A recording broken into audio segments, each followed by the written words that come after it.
Menyingkap kembali kepada ayat yang kita bacakan tadi, surah Ali Imran ayat 164, di mana diutus kepada kita Rasul yang merupakan nikmat. Qad mannallahu 'alal mu'minin, sungguh telah diberikan nikmat kepada orang-orang beriman. Idz ba'atsa fihim rasulan, tatkala diutus kepada mereka Rasul, yakni Nabi Muhammad. Maka nikmat yang paling besar sekali ialah nikmat perutusan Nabi kepada kita. Dengan asbab perutusan Nabi, maka di situ akan muncul lagi nikmat iman dan nikmat Islam. Namun nikmat yang paling besar itulah nikmat perutusan Nabi. Ini berdasarkan ayat ini. Maka 3 nikmat, nikmat perutusan Nabi, dan muncul selepas itu nikmat iman dan nikmat Islam kepada kita. Maka dengan nikmat keimanan, nikmat keislaman dan nikmat yang paling besar perutusan Nabi, tujuannya ialah untuk membebaskan kita dari penyembahan kepada patung berhala, kepada penyembahan Allah Subhanahu wa taala.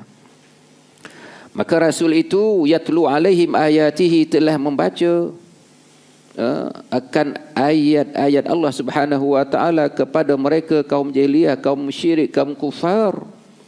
Wa yuzakkihim, telah menyucikan mereka daripada sifat syuruk, tahayul, sifat kufur, syirik, tahayul, khurafat dan lain sebagainya.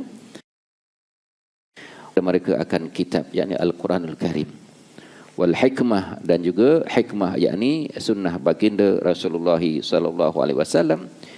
Wa in kanu min qablu lafi dhalalim mubin, meskipun sebelum itu mereka benar-benar dalam kesesatan yang jelas dan nyata, itu dah dalam kesesatan jahiliyah.